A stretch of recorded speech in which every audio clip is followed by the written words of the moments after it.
This is Local Edition. I'm Brad Pomerance in Sacramento today, joined by Adrin Nazarian. He is a member of the California State Assembly. And I have two daughters, 9th and 7th grade. We're starting to think about college. And fortunately, my daughter's grandmother started what's known as a 529 account when they're born. God bless her. What's a 529?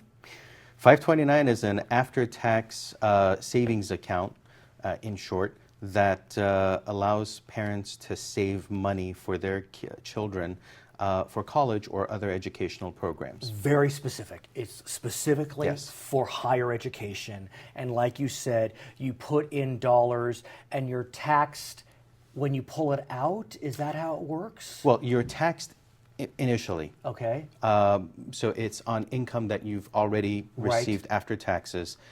You make the investment. You are not taxed on the benefits that the gains that are received through the life of the savings account. Right. So at the end, you're able to expend those dollars without paying anything. Got it. So long as it's for education. Of course, of course. So let's talk about your plan. It is quite bold, although some other states have adopted what you've suggested. So we do have some history on this, but what is your idea with regard to expanding the 529 program?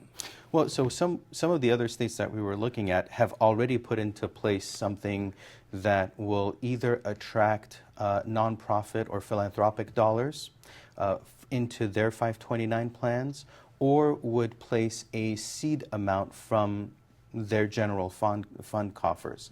What I was trying to look at, working with some of my colleagues also, was to see how we can maybe have the marriage of both, have a plan that looks at investing in every child born in the state on an opt-out basis, and then looking at how we can both make investments from the state general fund, at the same time make these accounts available for philanthropic or nonprofit entities to also want to make investments into these accounts. And I should also say, not just nonprofits, but maybe even for-profit businesses, because one of the things I've constantly heard is that more companies want to make sure that the appropriate investment is happening in education to be able to have the future workforce. What we know, based upon research, is that if a student heading to college, about to start college,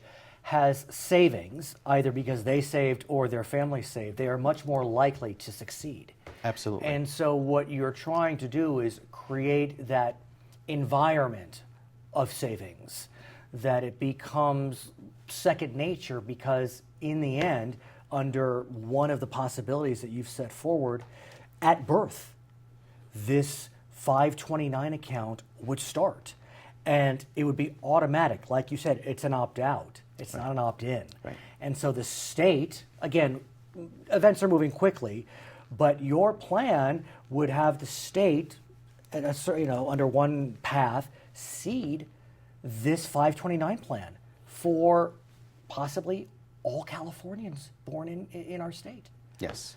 And so explain how that would work. So first of all, the state would, right now as the bill is drafted, what we would do is open up an account for every child born in California, roughly about 500,000 children. Regardless of status of parent? Regardless of status of parent. Because if they're born here, if they're the documented. children are born, exactly. Yeah.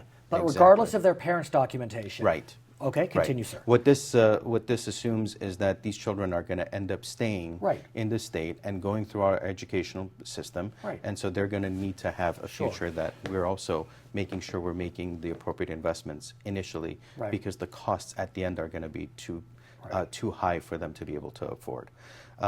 So one is to make the initial seed investment. Two is to come up with some kind of a matching program so that we incentivize parents to also be making investments necessary. And then third, to make it open for nonprofit, philanthropic, and endowment programs, as well as maybe some for-profit organizations to be making these investments based on the family needs. So there will be a means test for that part. and it'll be made available to them to do it that way. At this stage, though, are all California children going to benefit from AB 34, regardless of their parents' financial standing? Yes. The idea was to make it sure that it's universal, because you look at currently the numbers that we only have about a 3% participation. Wow. So that leaves the most vulnerable never even coming close to this. It even leaves a lot of middle-class folks to not really be thinking about this. But as the bill marches forward, the lower-income Californians may receive a bump. Yes. To be determined. Yes. But what we also know is there are other possibilities for bumps, like strong attendance. I mean, why not? Why not try to incentivize through educational achievements, including attendance? That was one of the ways that we were looking at incentivizing both behavior from the students and the parents' engagement as well, but also connecting the student behavior to future college attendance by meriting them with increased investment. What if a child moves into California after their birth? We'll put aside questions of citizenship. Let's say they move from Nevada. Right. Under your bill, could they participate in this seeded 529 plan? That's not addressed. Okay. But we are also looking at what happens if a child who was born in California ends up at some point moving out of state. So we've been looking at some of these issues and trying to figure out what the best mix would be so that it would capture the most number of students who especially come from vulnerable financial circumstances. Now, sir, despite the merits of this, presuming there are merits, I believe there are, the governor in the past has been very specific about his desire that spending be in the budget. And so we're kind of in the midst of the budget process. Are you moving in that direction to get this into the budget so it doesn't see the fate, for example, of the tampon tax? Well, we are looking at what is a meaningful amount of investment, but that's also something that the governor won't find objectionable, maybe? Or wanting for it to be appalling or big enough of a number where he'd want to make a substantial cut to it. At the same time, I'm sure you're aware that the federal Congress recently restricted states' ability to create state-sponsored, I guess, retirement vehicles or investment vehicles. Secure Choice, I think it was called. Right. Gubernatorial candidate John Chung, the state treasurer, has pursued that. Is this impacted by the federal prohibition? This is not. Okay. This is not. This does not fall into the same category. So many states have this program as well. In fact, you can invest in not just in your state, but in other states' programs for your child as well currently.